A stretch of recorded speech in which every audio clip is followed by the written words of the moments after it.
Matapos ang inilabas na kautusan ng korte, puspusan na ngayon ang ginagawang paghahanap ng mga otoridad kay House Speaker Martin Tambaloslos.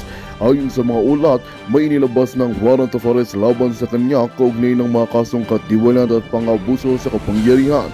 Pinaniniwalaang nagtago si Tamba matapos lumabas ang mga ebidensya na nag-uugnay sa kanya sa maanumalyang paggamit ng pondo ng gobyerno, dahilan upang maging high-profile target siya ng mga nagpapatupad ng batas. Ayon sa ilang source, nag-deploy ang mga operatiba sa iba't ibang lugar upang masigurong hindi makakatakas si Tambaloslos. Iniulat din na mahigpit nang binabantayan ang mga posibleng exit points tulad ng mga paliparan at daungan upang maiwasan ang anumang tangkang pagtakas.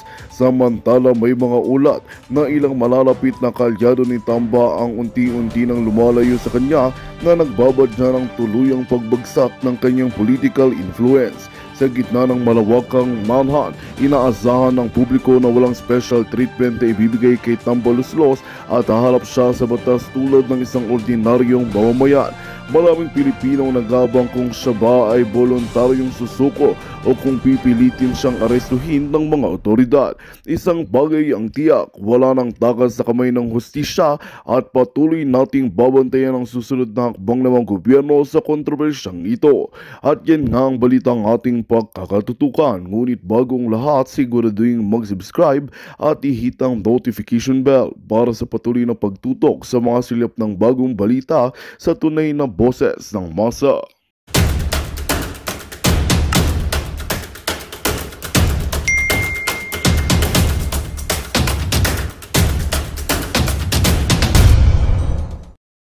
Alam ang korte.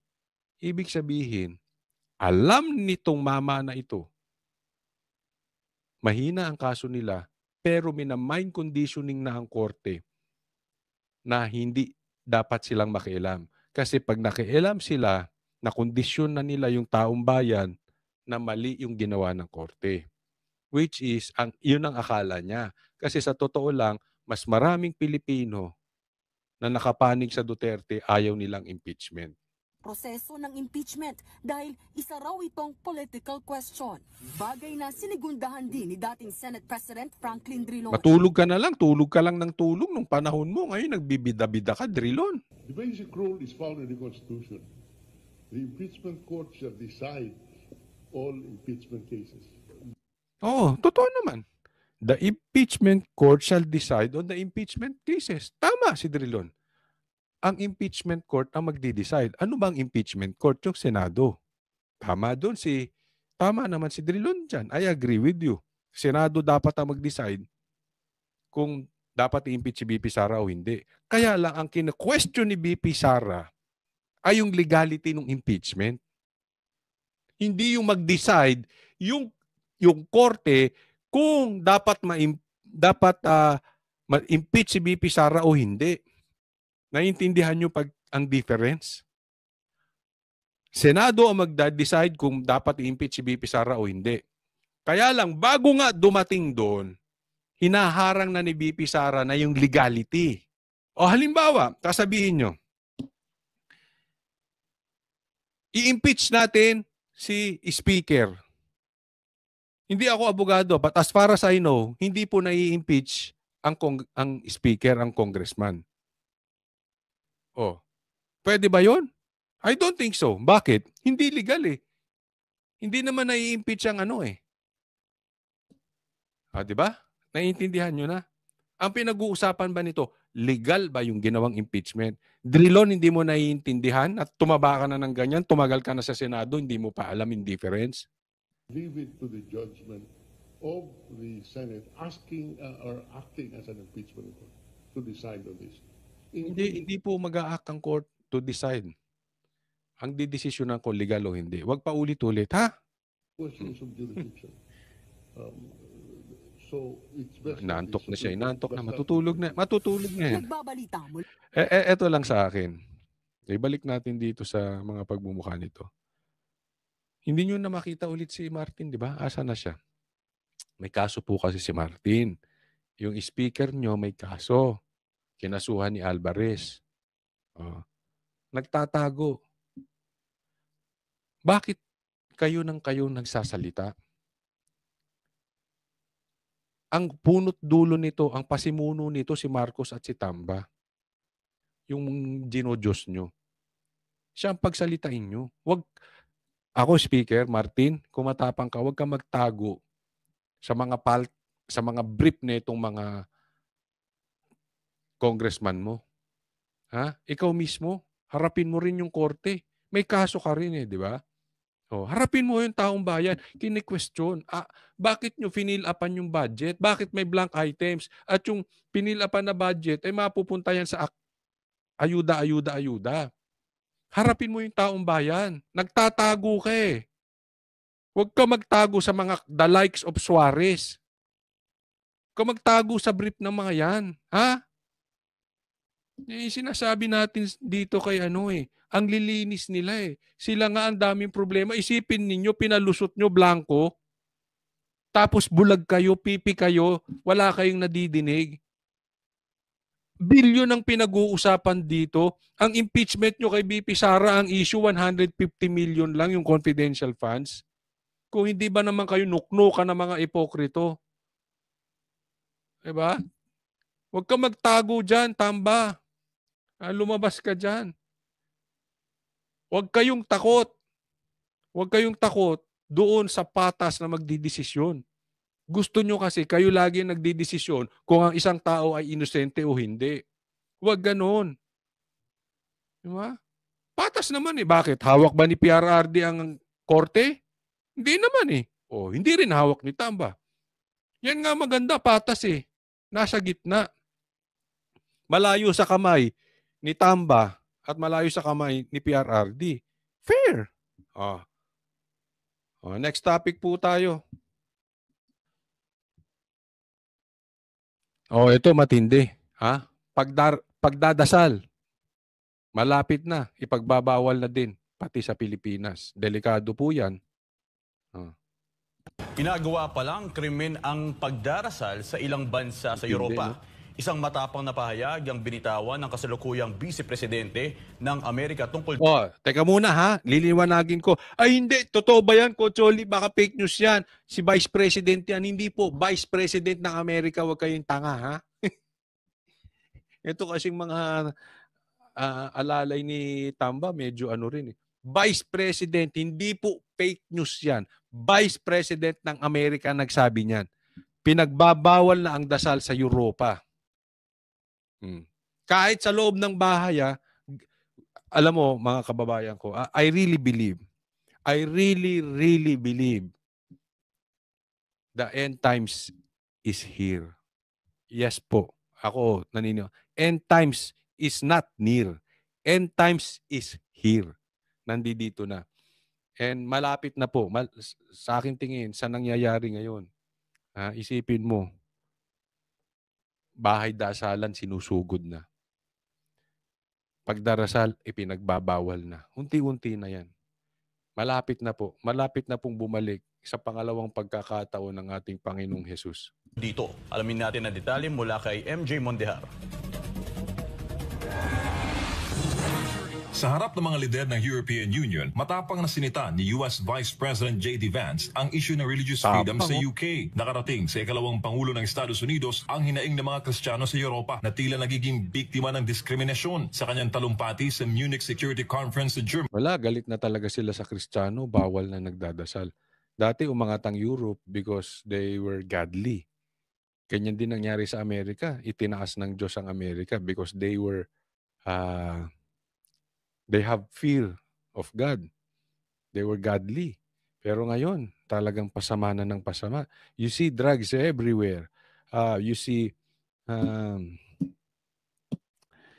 same-sex marriage.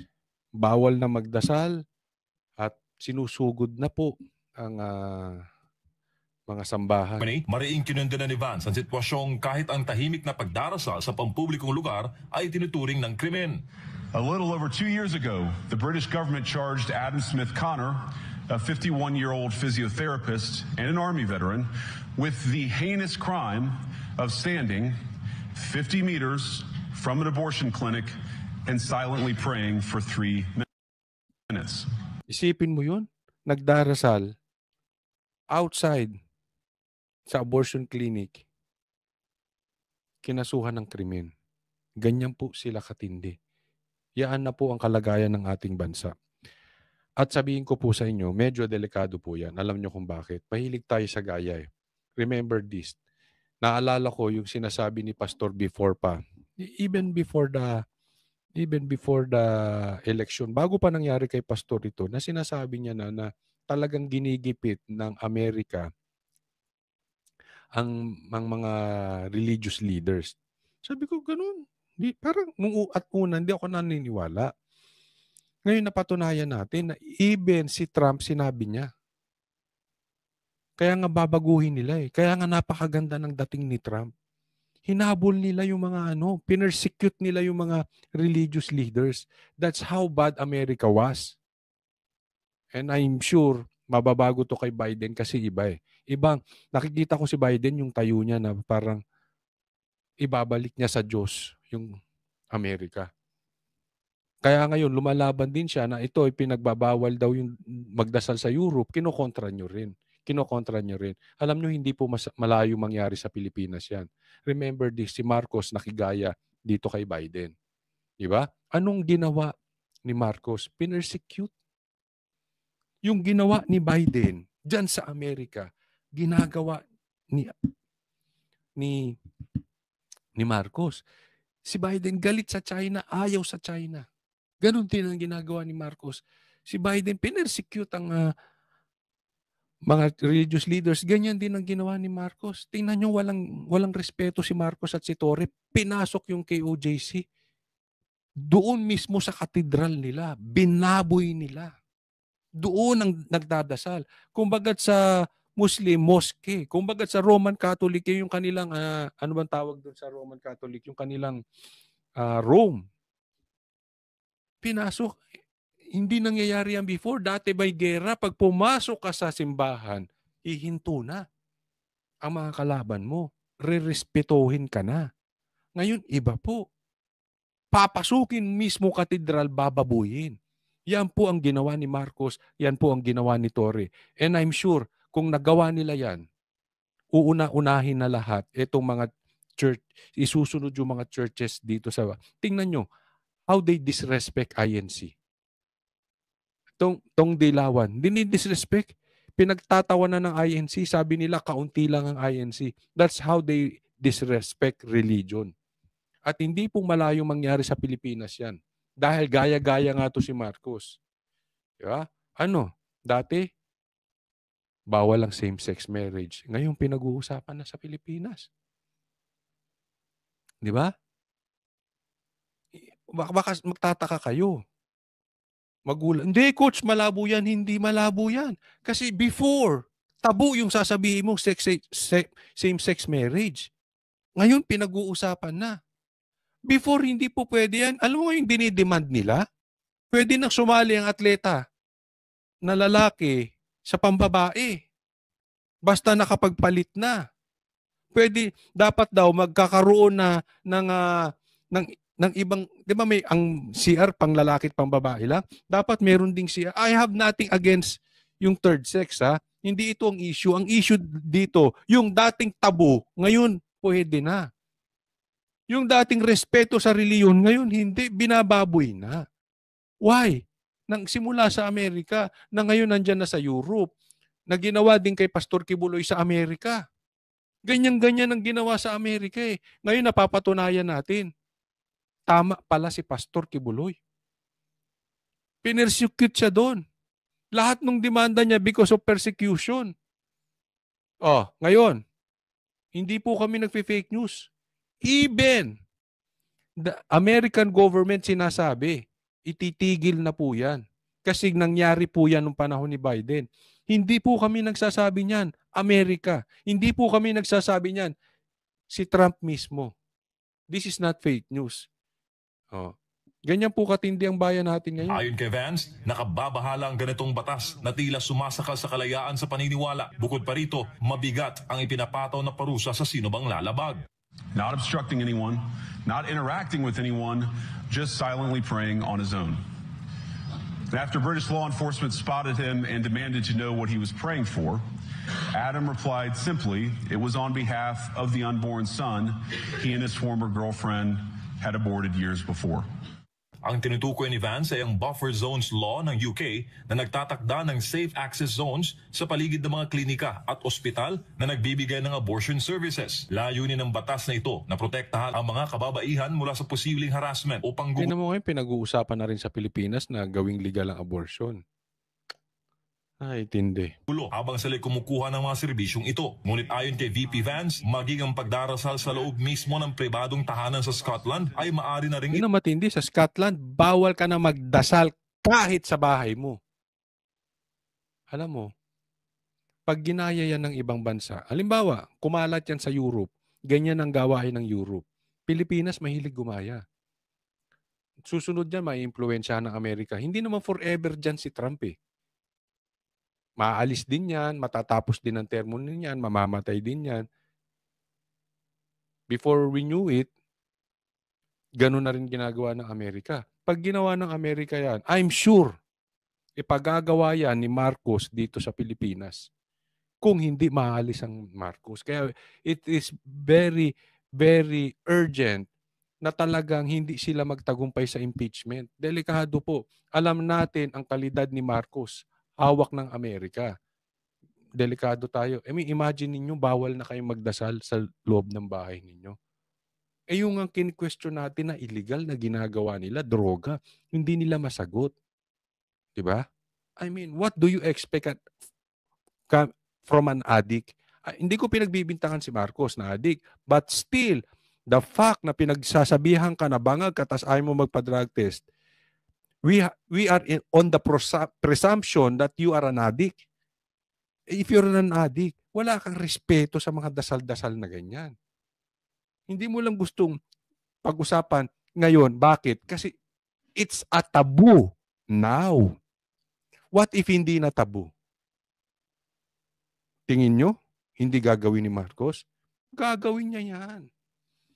turing na krimen. But no, this last October, just a few months ago, the Scottish government began distributing letters to citizens whose houses lay within so-called safe access zones, warning them that even private prayer within their own homes may amount to breaking the law. Even private prayers, gusto nyo yan sa Pilipinas. Maybe not now, maybe not tomorrow, but who knows? After 2 years, 3 years, mangyayari na yan. Na legal na itong pag-usapan. Naturally, the government urged readers to report any fellow citizen suspected guilty of thought crime. In Britain and across Europe, free speech, I fear, is in retreat. Samantala, sa Amerika ay muling pinalakas ang freedom of religion sa ilalim ng Trump administration. Katunayan, ipinahinto ni US President Donald Trump ang weaponization ng DOJ at FBI laban sa people of faith sa US. Isa sa mga lubhang naapektuhan ng religious persecution na ito sa ilalim ng Biden administration ay ang Kingdom of Jesus Christ o KOJC. Ayan, hinaras nilang KOJC ha. Hindi po kami nagsabi niyan. Si Biden. Ha? Aalisin na yung pag-weaponize to attack religious organization and religious leaders. Hindi po ako nagsabi. Presidente mismo ng Amerika. Ngayon, kung hindi nyo pa alam yan, saan ba kayo nakatira? Kasi i-deny nila yan. Hindi, Amerika po. Kaya alam mo, tuwan-tuwa ako dito kay Trump. I really hope that he can bring faith back to Americans. That he can bring back Christianity back to Americans. Kasi malaking ano rin ang Amerika eh. Malaking halimbawa. As always, may epekto talaga ang American sa atin. Gustuhin man natin or hindi, that's reality. Since nabuhay ako, mas lalo ngayon, ang lakas ng epekto ng Americans. Ngayon sa panahon ni Marcos. No? And good thing, ako hindi na makakaporma si Marcos dito.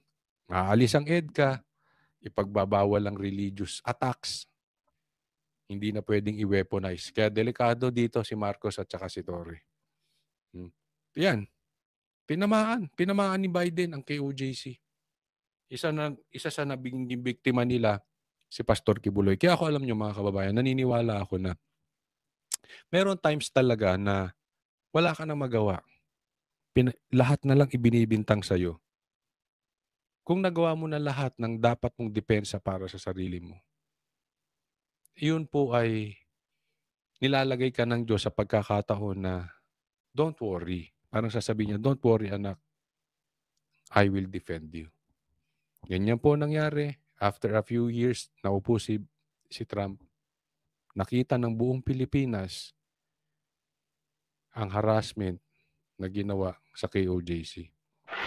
Magandang balita ang hatid namin sa inyo ngayong araw. Sa pagtatapos ng aming balitaan, nagbigay kami ng mga mahalagang impormasyon. Maraming salamat sa pagtutok at pagsuporta sa aming programa. Huwag kalimutang manatili sa mga susunod na araw para sa mga bagong balita at mga kwento na dapat nating abangan. Mula sa Boses ng Masa, magandang araw Pilipinas!